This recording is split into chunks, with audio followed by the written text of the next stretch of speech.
very good evening to all of you. So today we have come together again to continue with the class of the organon. So there was one question, and some of the one of the doctors they also notified that we have left the footnote of aphorism 46 because I think at that time due to some mistake in the language we were not able to complete it. So first we will do the footnote to aphorism 46, and then there is a question regarding the thing about the similar this phenomena that the like cure similia similibus currenter, that the similars are cured by the similar. So from there is a question that about using disease to treat disease. Can we make nosodes of various diseases such as itch, measles, the same way we make tuberculinum, bacillinum? With this way, we can manage the potency. So first, I will start with the answer to this question because it is a natural thing, when you are thinking about the examples which Dr. Henneman has given, that when the itch, a person suffered from the itch disease, the many of his symptoms they got cured. Now, there are two things to understand here. One thing is that Dr. Henneman is giving examples of naturally occurring cures of some symptoms, not of the patient. Nowhere he has mentioned that the patient got cured, but some of his symptoms they got cured.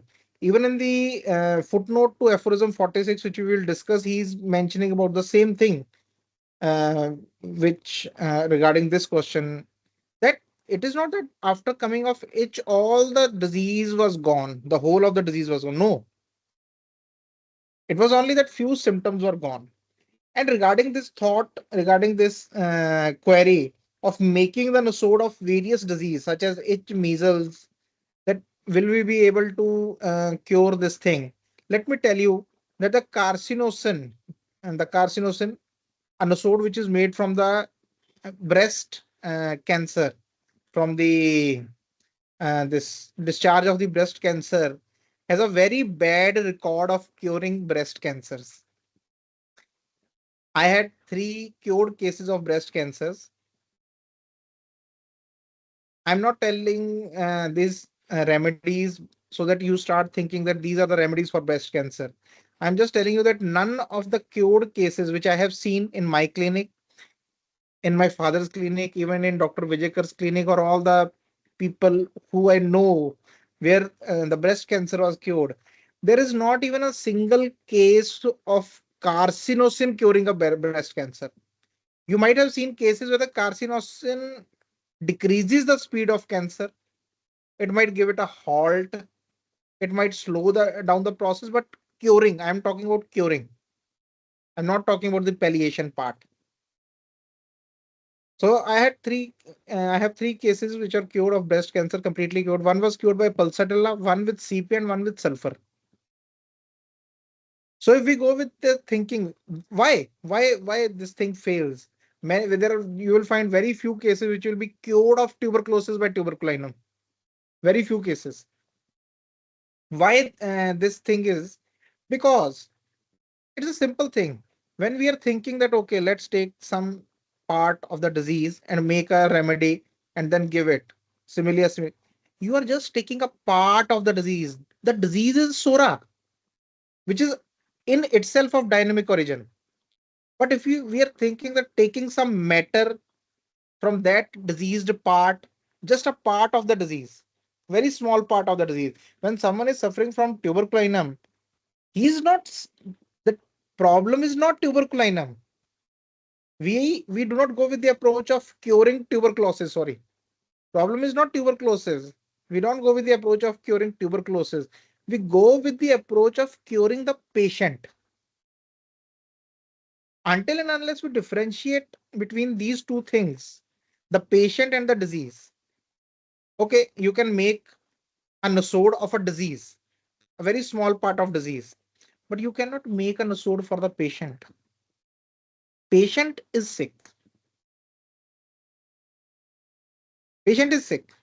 This is the matter which we are talking about, making a medicine out of matter. A very, very impractical process. And the matter which we are taking is a very small part of his whole disease. Very small part of his whole disease. That is why the vaccinations fail. A few days back, I had a patient. He was an aged,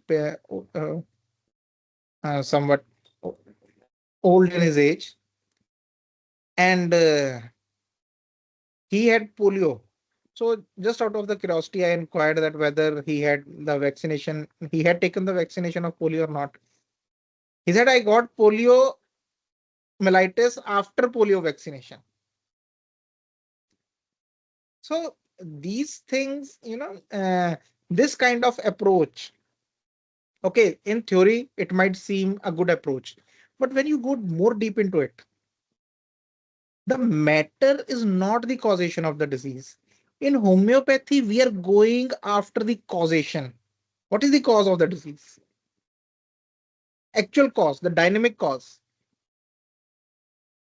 So until and unless we go away from that thinking of matter, we will not be able to understand these therapeutic law of nature, or we will be confused. We will only understand the half part of it. Right? So regarding all this thing that again, and another thing, Dr. Hanneman, we have also done this in the footnote to Aphorism 22. You can refer it back if you want. That all these kind of things, Dr. Hanneman is saying that vital force is basically reacting. It is reacting to some stimulant. Okay, all the symptoms are the reaction of the vital force. Their reactions, and it is a very imperfect way of reacting. He has clearly written that the vital force way of reacting is a very imperfect way. And if you want to copy that imperfect way to cure a patient, then that will be a very illogical thing to do. That will be a very illogical thing to do. So homeopathy, even if you go to the therapy, let's go to the therapy. There is a very clear, that is why I say that when Dr. Hahnemann Wright has written these things, he was so much clear. He knew that we homeopaths, his students, these kind of questions are going to come in our minds. So he has given in his aphorisms all the answers to these things. We'll go back to aphorism 26, the therapeutic law of nature, and we'll talk about one thing. Hmm. So this is the from where the similia similibus current or that thinking came, that a weaker dynamic affection is permanently extinguished in the living organism by a stronger one. So the new thing or the similar disease has to be a stronger one. If the latter means the stronger one, while differing in kind, it has to differ in kind. Differ in kind means it cannot come from the same source. The source has to be different. Although coming from a different source, it produces a same kind of affection. Is very similar to the former in its manifestations. Okay. So if we are talking about the same source, even if you start, although when you start, when you go by this logic or when you go by this explanation that we are just taking a small part of the disease and trying to put it back in the patient, this will not cure the whole disease. It might cure few symptoms which are associated with disease, but not the whole patient, because the affection is basically dynamic. But again, if you add this part also, then the stronger dynamic affection has to come from a different source. It has to be of a different kind. It cannot be of the same kind. If something dynamically has affected our GIT and caused some vomiting or diarrhea, and then there is desire for small sips of cold water, then it will not be a logical thing to take some vomiters and potentize it and give it back, because vomitus is basically a very small part of the whole disease. The whole man is affected. So I have to, out of all the medicines, I have to find a remedy which can affect the whole man, so that the whole man can be cured. Because his symptoms are telling us about the man, that this man in his state of vomiting or diarrhea, although I might give it a name of cholera, but there's a specificity that he wants cold water in very small, small sips and very frequently.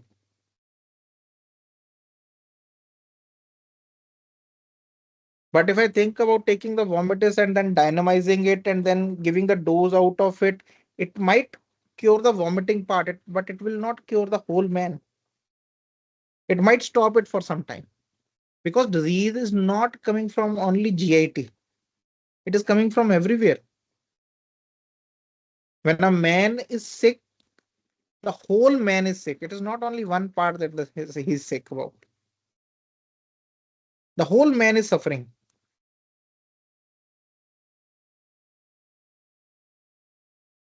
So that is the reason that we cannot go with these kind of things. Even the midorhinum or tuberculinum or all the nasor, the sorinum, give sorinum to a patient with itch. You will never get any result. You will never get any result. It might subside it for some time. Many times it will not even work. Even sulfur works much better than sorinum in skin diseases. Yeah, sorinum has its own kind of personality, its own kind of constitution. When all those things are there, sorinum will work, but otherwise it will not work. Okay. So next was that we have left this footnote to aphorism 46.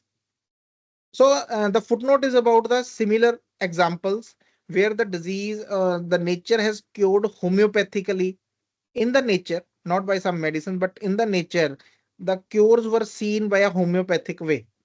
So there is a footnote to that thing. The examples adduced in this place means the examples which he has given in this particular aphorism in the former editions of the Organon, except the last, and in the former editions of the Organon, in first, second, and third, except the fourth one, of chronic maladies cured by the itch, can, according to the discoveries and explanations I had given in the first part of my book in chronic diseases, be looked upon as only in a certain degree homeopathic cure. This is what was talking about.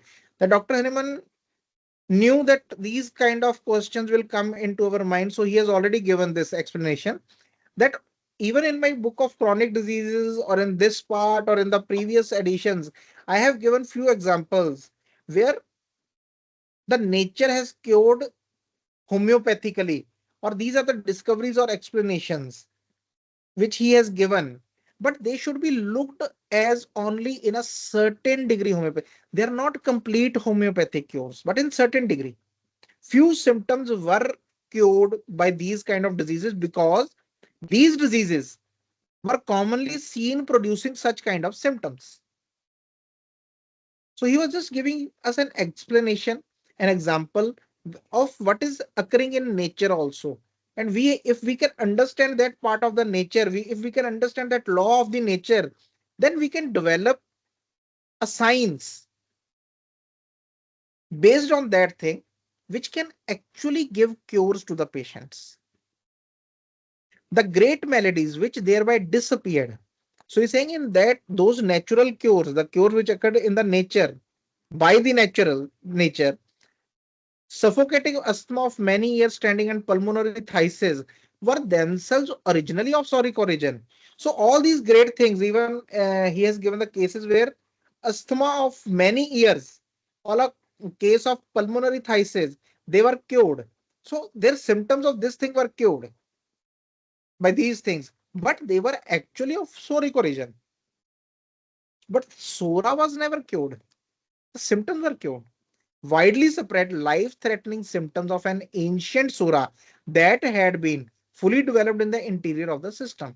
So we were getting the life-threatening symptoms of sura, which were cured by these kind of diseases when patients suffered from these diseases, which was again transformed into the simple form of primitive itch disease.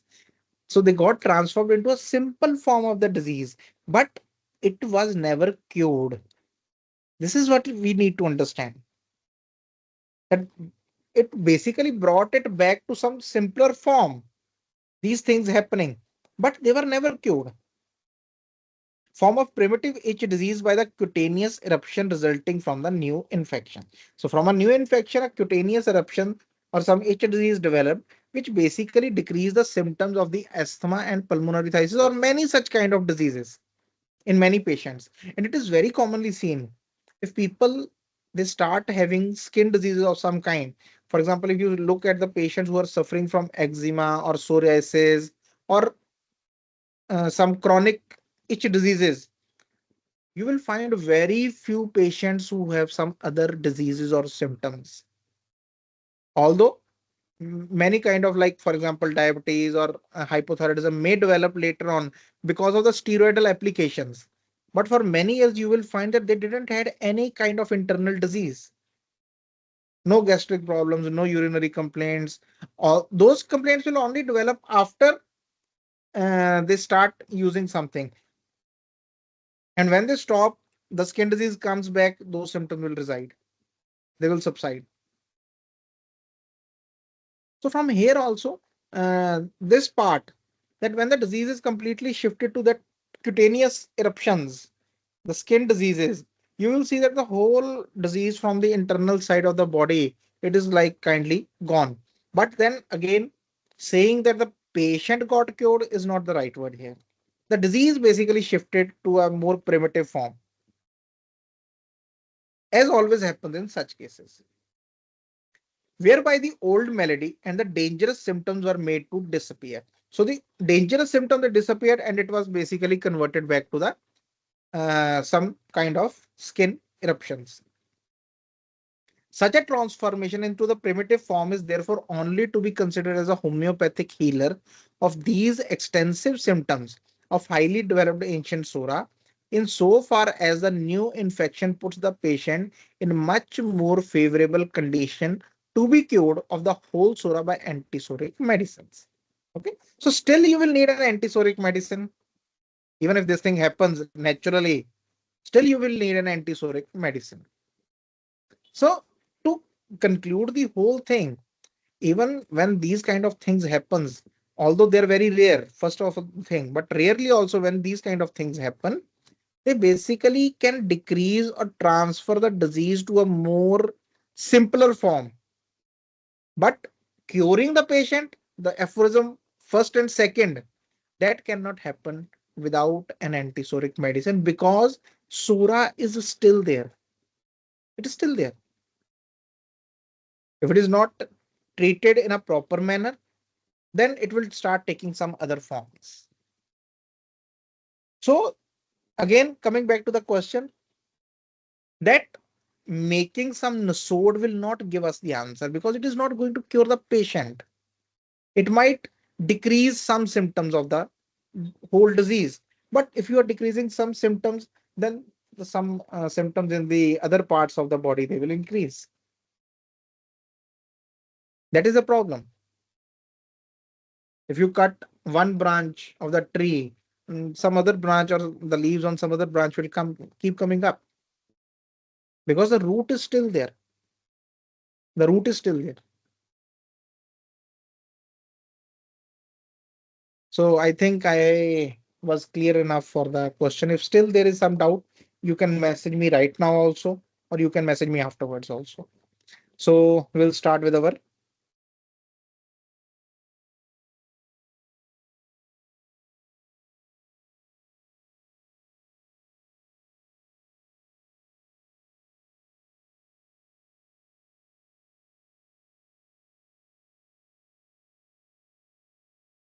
we have done till aphorism 53. We'll start with aphorism 54.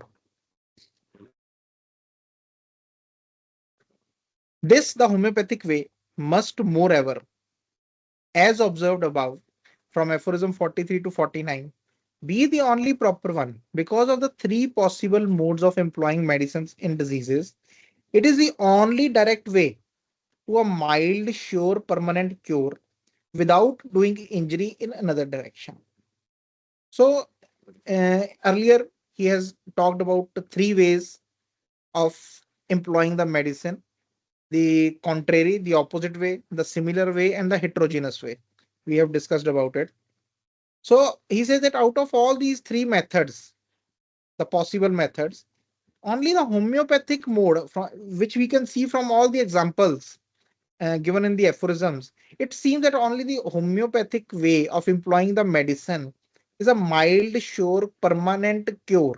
It is the only way which can ensure that the patient gets permanently cured in a very mild and very sure manner without doing injury in any other direction, without getting any suppression, without getting any injury, without any new symptoms coming up, and without weakening the patient. And it is the only way where the patient does not get weakened because no new symptoms are coming. The disease is not progressing, it is decreasing. The pure homeopathic mode of cure is the only proper way, the only direct way, the only way possible to human skill, as certainly as only one straight line can be drawn betwixt two given points. So he's saying that from all the examples, from all the experience, from all the things we have talked about, the logic and the experience tells us about this thing, that the homeopathic way of prescribing medicine, it is the only way to cure. It is as certain as that a straight line can be drawn between 2 points. We cannot draw a different kind of line.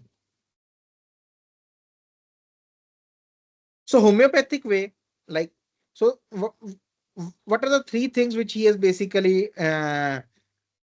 told us which are different from the other two methods is that one, it is a mild, sure, and permanent way.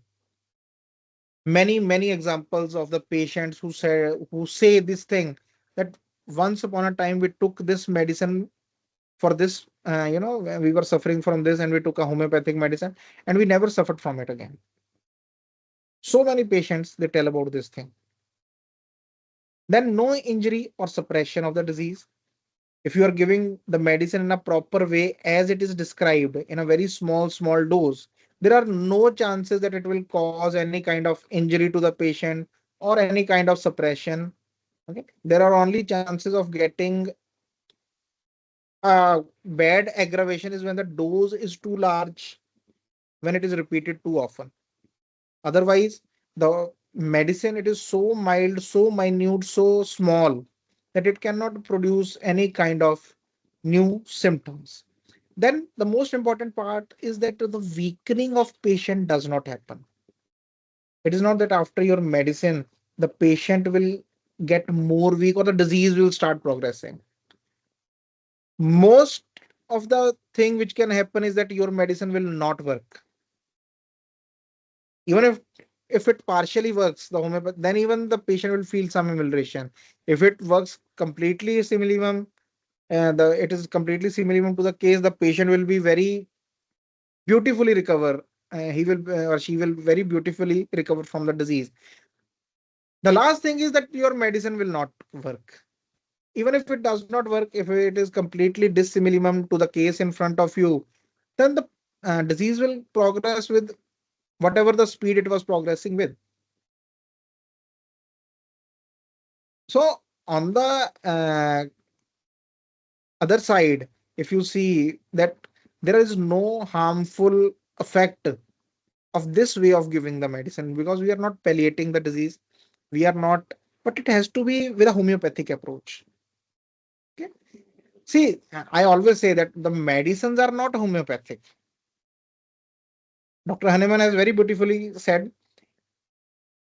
it is, there are different modes of employing medicines in diseases. Homeopathy is a mode of employing. So don't, many times the people, even the patients and the doctors, they get confused that we have given a homeopathic medicine. The homeopathic medicine is not homeopathic until and unless it is given in a homeopathic way. Homeopathy is a mode of giving the medicine. This, the homeopathic way. So homeopathic medicines are different thing. They can be given in an allopathic way also. They can be given to suppress also. They can be given to just for one symptom or two symptoms in a heterogeneous way, which we were talking about.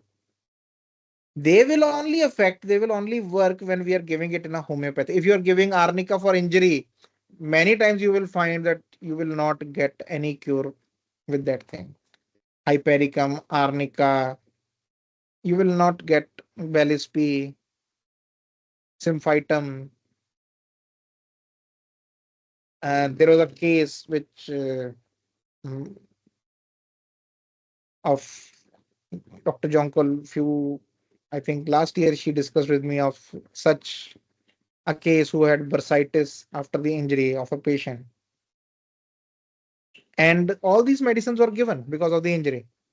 And I think he was, maybe Dr. Jonkol can tell it in a more better way, because whatever I can recollect from my memory, from 6 or 7 months, he was not doing well.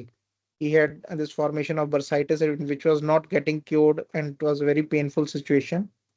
And I think after taking, the other parts of the case, I think if I can remember correctly, we prescribed him Calcarea Phos, and he got much better after that. So, okay, arnica or symphytum or these things are homeopathic medicines, but they will only act or they will only cure when they are similar to the case.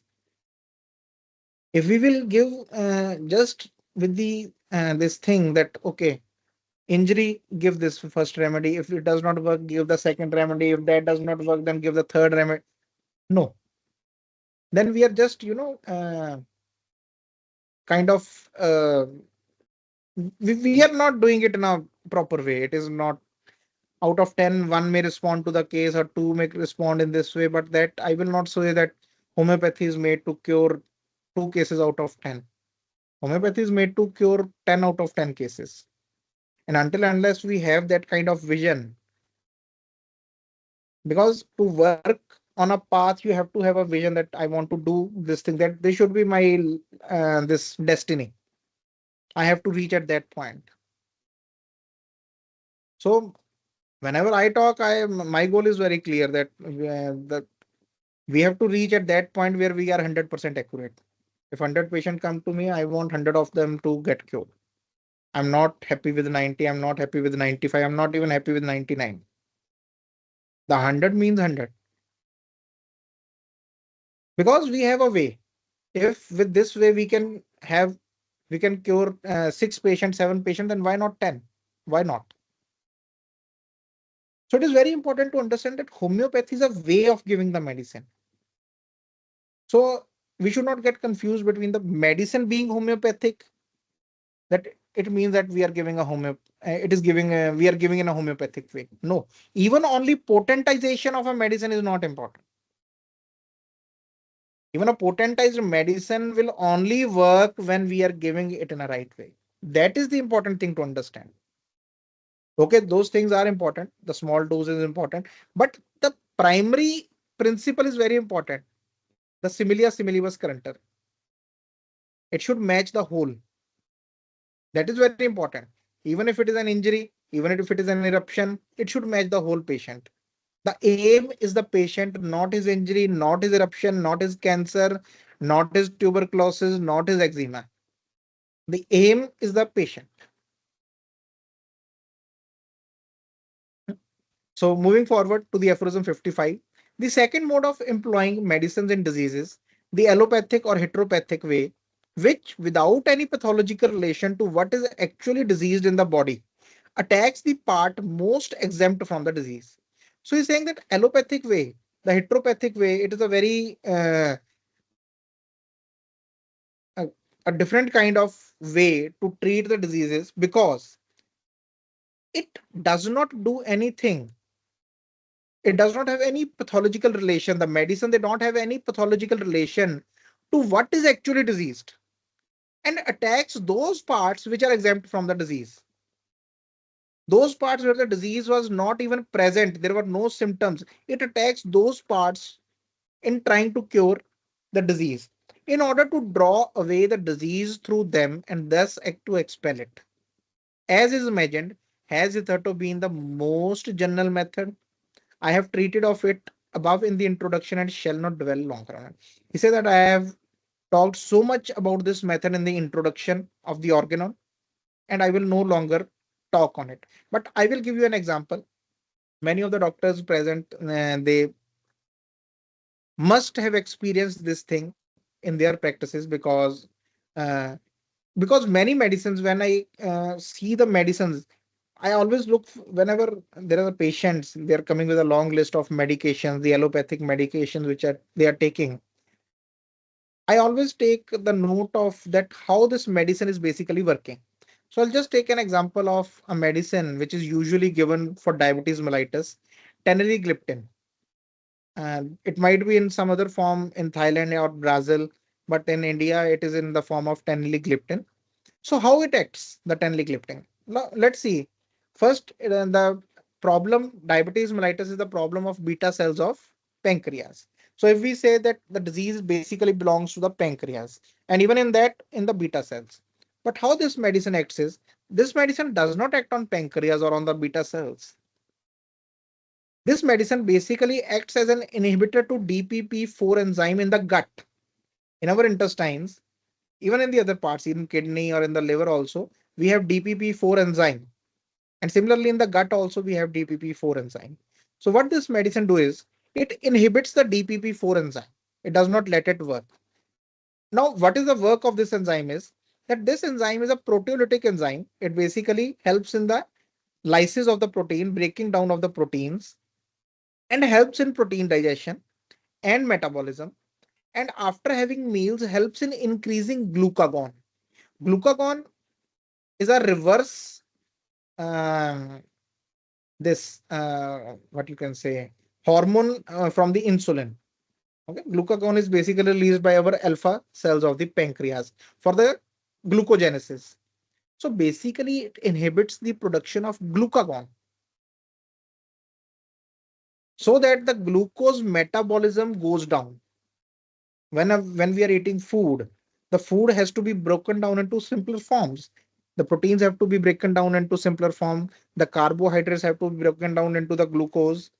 The fats have to be broken down into the more simpler lipids. So what this medicine do is that it basically inhibits the DPP4 enzyme, which basically helps in the protein metabolism and carbohydrate metabolism. Because this enzyme is present in the body, that whenever the carbohydrates and proteins come, its job is to send a signal to the pancreas to increase the glucagon so that glucogenesis can happen. The production of glucose can happen. So it basically suppresses that natural process of basically this increasing glucagon or sending a signal to the this pancreas to increase the glucagon production. So what happens is that glucagon basically gets suppressed. So the gluconeogenesis does not happen. And the food, it remains in the stomach for a much longer time because the metabolism is not happening. It is not being broken down into the simpler forms. So it has to remain there. And it is also acts as a suppressor of some tumors. So that is why very common side effects of teneligliptin are bloating, because then body has to react. The food is still stored here.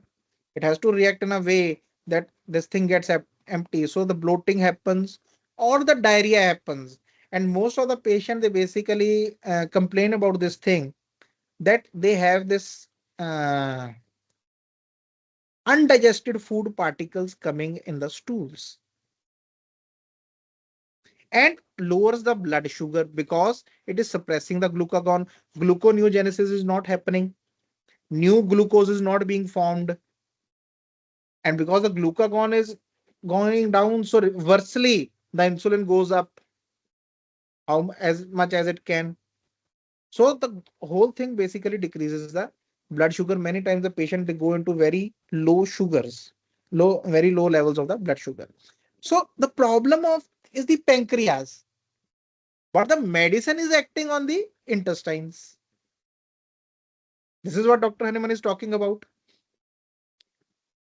These employing medicines without any pathological relation to what is actually diseased in the body. There is no relation with the part which is diseased, but attacks the parts most exempt from the disease.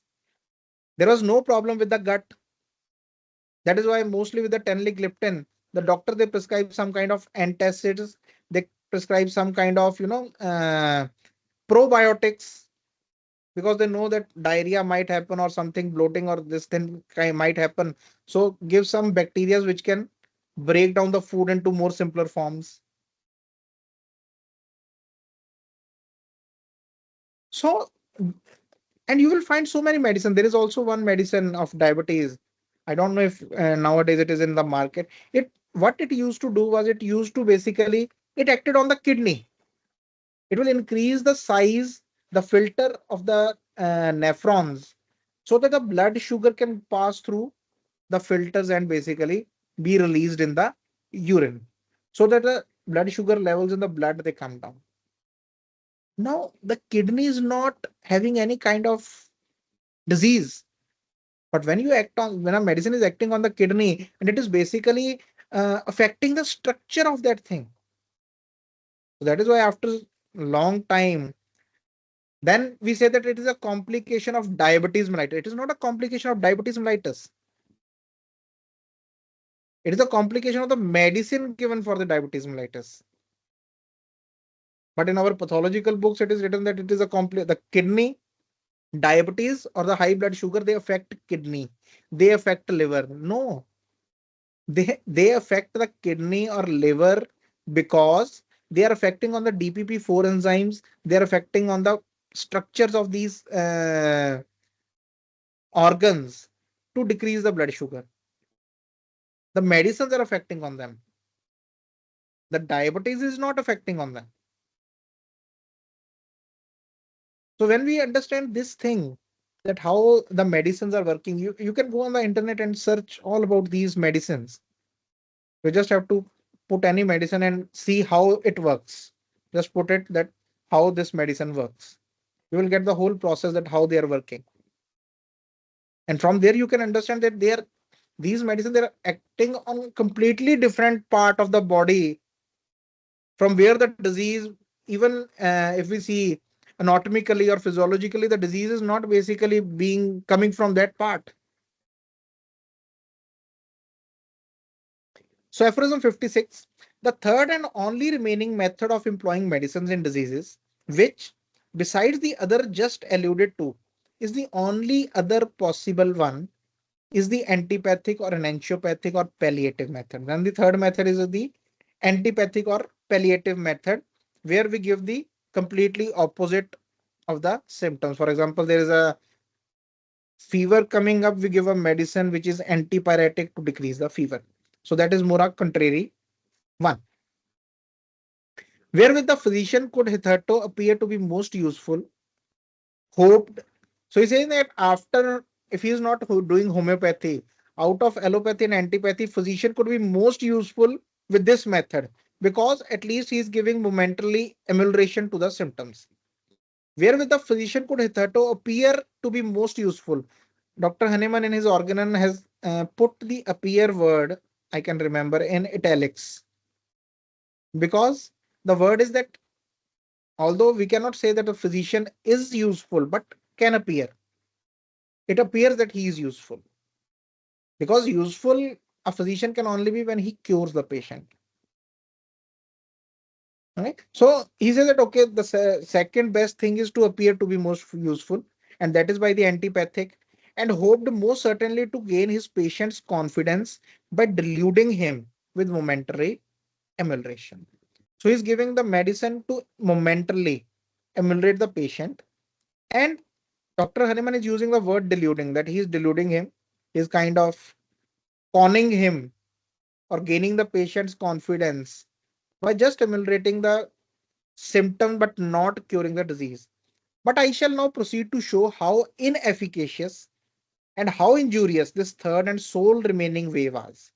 So he said that now I will proceed, I will give some examples to show that how this third method is also injurious and completely inefficacious in curing the disease, or in basically how it is injurious in increasing the disease.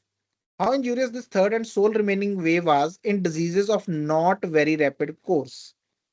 It is certainly the only one of the modes of treatment adopted by the allopaths that had any manifest relation to a portion of the sufferings caused by the natural diseases.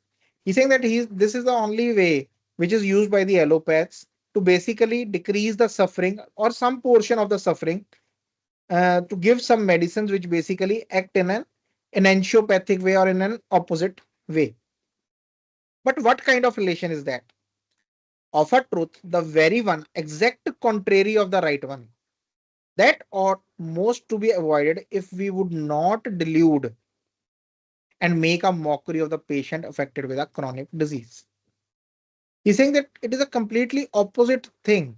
You know, one thing is that the disease is happening, you give a homeopathic medicine, okay, it gets cured. One way is you let the disease go on its course. If you cannot give it a proper relief, then let it be.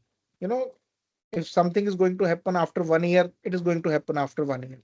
But then he say that why this thing is injurious is because if something is going to happen in 1 year, this kind of method will basically make it happen in 6 months. This kind of amelioration. He will come to that part in the next this thing. Sorry.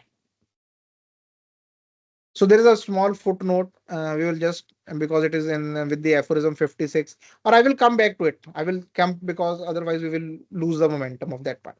In order to carry into practice this antipathic method, the ordinary physician gives for a single troublesome symptom from among the many other symptoms of the disease, which he passes by unheeded, a medicine concerning which it is known that it produces the exact opposite of the morbid symptoms sought to be subdued. So he's saying that in this antipathic method, the physician, he gives out of all the symptoms, he ignores all the symptoms, but only one troublesome symptom he takes. For example, there is a symptom of pain, but there are many other symptoms. But that is a troublesome symptom. The pain is a troublesome symptom. So he takes that symptom and he gives a medicine which produces the completely opposite effect of that. Means it subdues the pain. From which, agreeably to the 15th century's old traditional rule of the antiquated medical school, contraria contraris, he can expect the speediest palliative relief. Because this thing is going from 15 centuries. He said that this part of the or of this medical school or the medical treatment is a very old traditional rule. This contraria contraris. Okay, if pain comes, you give something which relieves the pain. It also seems logical. It also seems logical. Okay, you have pain, take some painkiller. But how does it affect? He's talking about that thing. He gives large doses of opium for pains of all sorts. So at that time, opium was very much used. Now also, many opiates are used in different kind of forms for the killing and this decreasing pain. Because this drug soon benumbs the sensibility. Because the physicians knew that when you give opium, it benumbs. It decreases the sensibility of the patient. It is not taking away the cause of the pain. Please understand this thing. Any painkiller does not take away the cause of the pain. It just benumbs, it just cuts. You don't feel pain. The cause is there, but you have stopped feeling that pain. And administer the same remedy for diarrhea.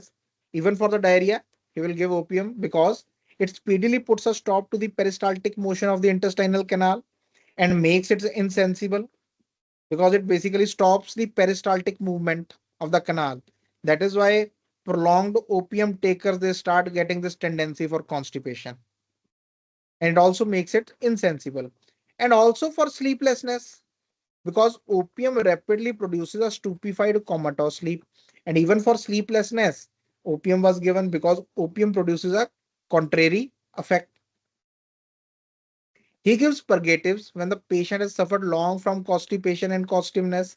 So if a patient is suffering from constipation, they would give purgative, they would give laxatives. He causes the burnt hand to be plunged into cold water. If the hand is burnt, they would put into a cold water, which from its low degree of temperature seems instantaneously to remove the burning pain as if by magic. Because of its low temperature, because it is cold, it benumbs the hand, and magically we feel that the all pain is gone. He puts the patient who complains of chilliness and deficiency of vital heat into warm baths, which warm him immediately. The patient who is feeling very cold or there is deficiency of vital heat, they will tell him to take warm baths. He makes him who is suffering from prolonged debility drink wine. If a patient is suffering from prolonged weakness, he is very much suffering from debility, feeling weak, feeling, you know, mentally also he's feeling depressed or this, they will tell them to drink wine, whereby he is instantly enlivened and refreshed. After taking wine, the patient feels a kind of, that he's not suffering from anything. And in like manner, he employs other opposite antipathic remedial means, but he has very few besides those just mentioned.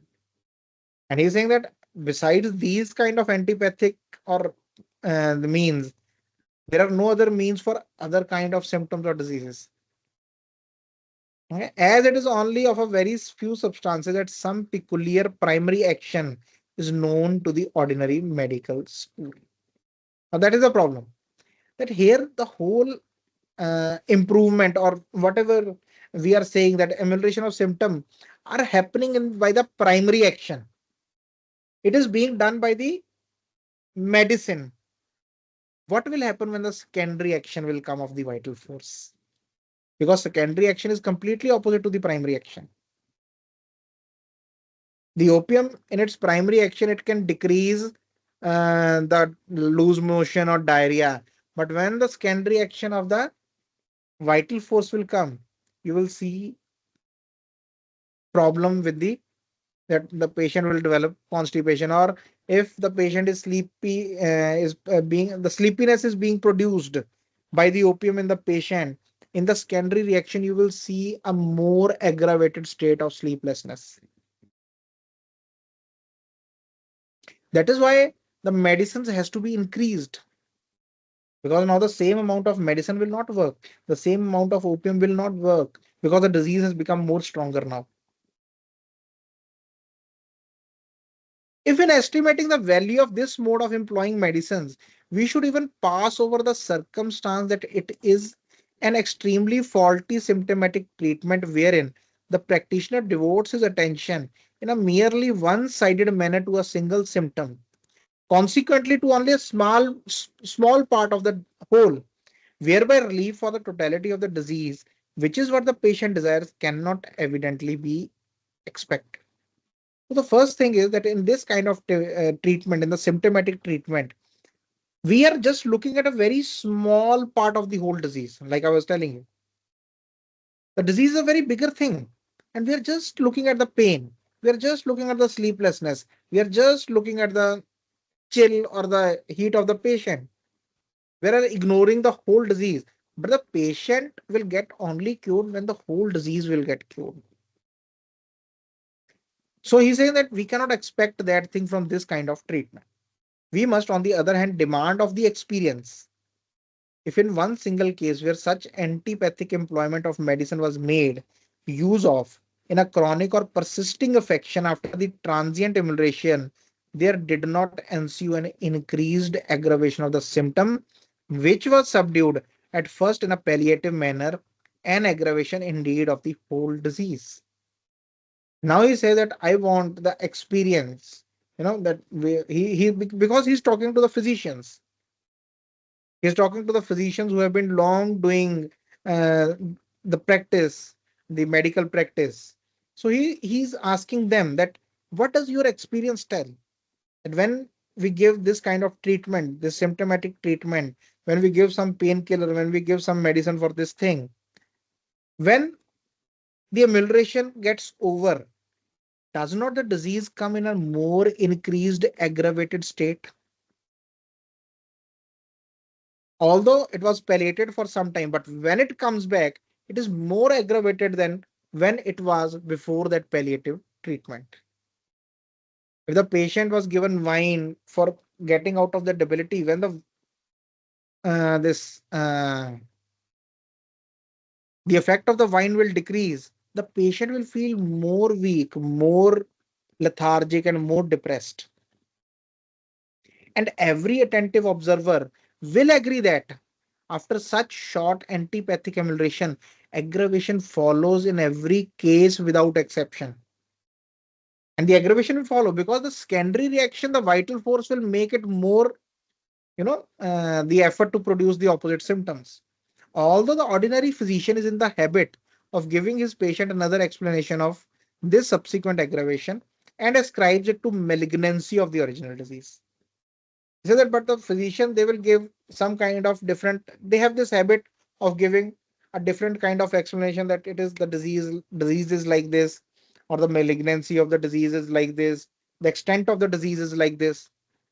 Now, for the first time showing itself, or to the occurrence of quite a new disease. Or the physician might say that it is a new kind of disease or new kind of symptoms which are coming. If in estimating the value of this mode of employing medicine, we should even pass over the circumstance that is an extremely faulty symptomatic treatment wherein the practitioner devote, I think it is repeating itself.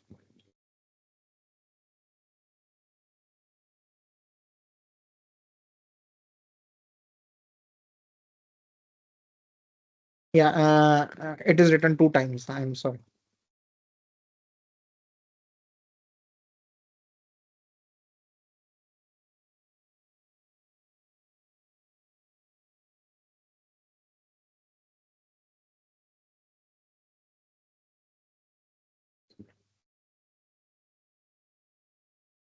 Okay, so basically it is about the treatment, the antibiotic treatment that when we are giving treatment for one single troublesome symptom and the symptom is being palliated, the primary action, the secondary action, when the vital force will act and bring out the natural symptom again, it will be in a more aggravated state.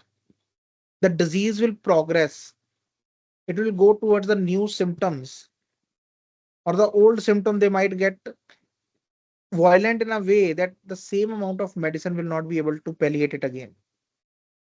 So that is why he is saying that it is a more dangerous way of giving the medicine, because it basically tries to subdue the disease, but in the response, the disease keeps on increasing. So there is a footnote to Aphorism 58. Little as physicians have hitherto been in the habit of observing accurately, the aggravation was so certainly follows. Such palliative treatment could not altogether escape their notice. He said that the problem is that we as physicians are not observing accurately. We don't have that habit of observing. But then there were few physicians who basically in their writings, when they were writing something, some notes, or they were compiling this thing, these things they basically noted down and they have written about it, but could not altogether escape their notice. A striking example of this is to be found in G.H. Schulze's dis. So there was some physician of his time, G.H. Schulze, who in 1741 he basically wrote some essay of, so he's referring his work, Aphorism 28, Willis bears testimony to something similar. And then there was Willis, some other physician who basically saw the same thing. So he has written it in Latin. I have translated, loosely translated from the Google. What does it mean? So opiates usually calm the most excruciating pains. So whenever a opiate is given, opium is given, the most excruciating pains, they get calm, they get better, and procure indolence and continue it for some time and for a certain period of time. But it produces indolence in the patient, which basically remains from time for some time and from certain period of time. It can be for some time and for a longer period of time. Okay? So the pains are decreased, but it basically gives indolence of the brain. It gives dullness to the brain. Okay, it gives dullness to the patient, takes away that, you know, uh, a state where the patient can work in a more better way. And also on page 295, Expelled by the power of opium, the torments immediately return. And as soon as the power of the opium it is basically reduced, the effect is basically nullified, or the effect is gone. The torment immediately return. The pains they come back and do not cease their cruelty until they are once again enchanted by the same drug. And they do not go away until and unless the same drug, the opium, is again given. In like manner, J. Hunter on the venereal diseases, page 13, says that wine and cordials given to the weak increase the action without giving real strength. Very important. That wine and cordials, or the basically we are talking about the process, that they might give increase the action of the patient, but the real strength does not come. The real strength which should come from inside, it does not come, and the powers of body are afterwards sunk proportionally as they have been raised. So the more the action of the medicine is given, okay, the more the medicine acts, the more strongly the medicine acts, the more strongly will be the opposite action also, proportionally as they have been raised, by which nothing can be gained, but a great deal may be lost. We don't gain anything from it. But even if the patient had 30% of strength, it will also decrease down to 25 after such kind of treatment. I'll go back to the footnote of the isopathy. So this is about the fourth mode. Sorry.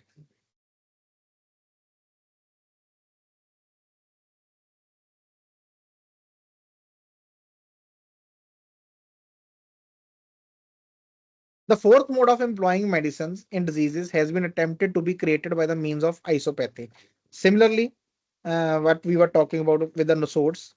So at that time also, from this method, some person he got this idea and he created the method of isopathy, as it is called, that is to say, a method of curing a given disease by the same contagious principle that produces it.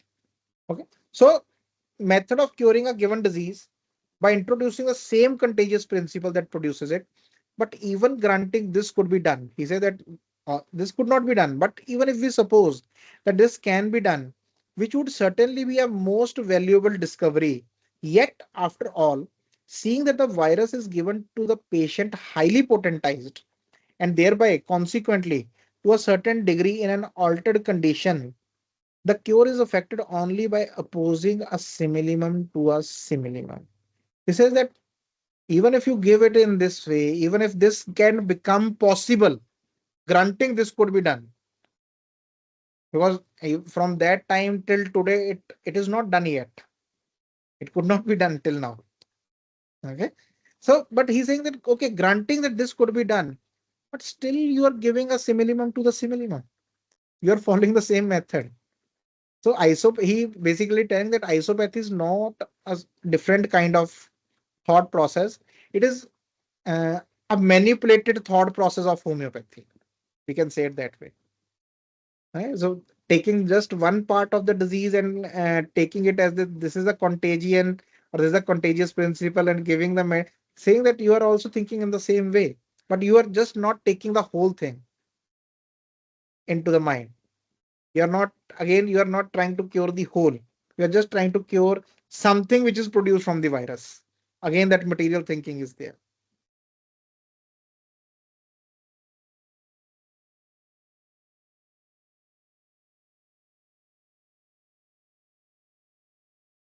I think we will stop at aphorism 58 today, because 59 is a very long aphorism.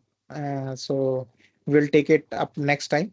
So in these aphorisms, Dr. Hahnemann was basically telling us more about the enantiopathy, mean the method of curing with the opposites, that how it can be basically dangerous for the patient, how it can be dangerous for the health of the patient. So we have to understand this thing.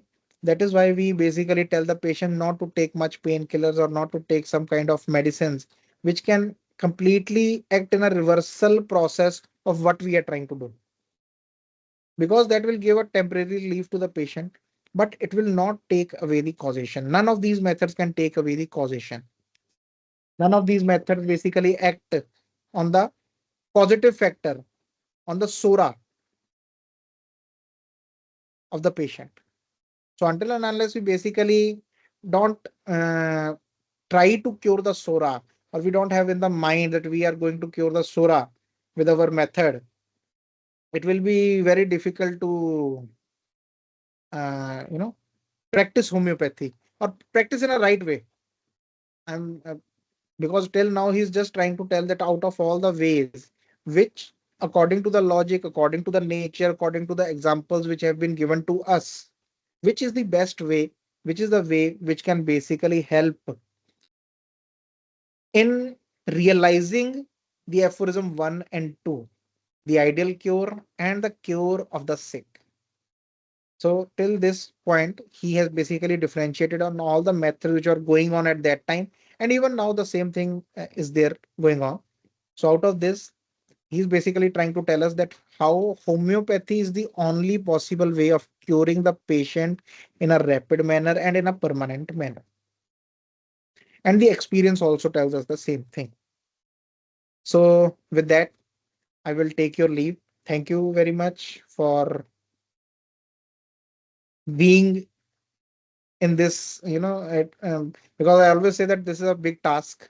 Organon is a big task because you are talking about something which is very big, which is basically the philosophy of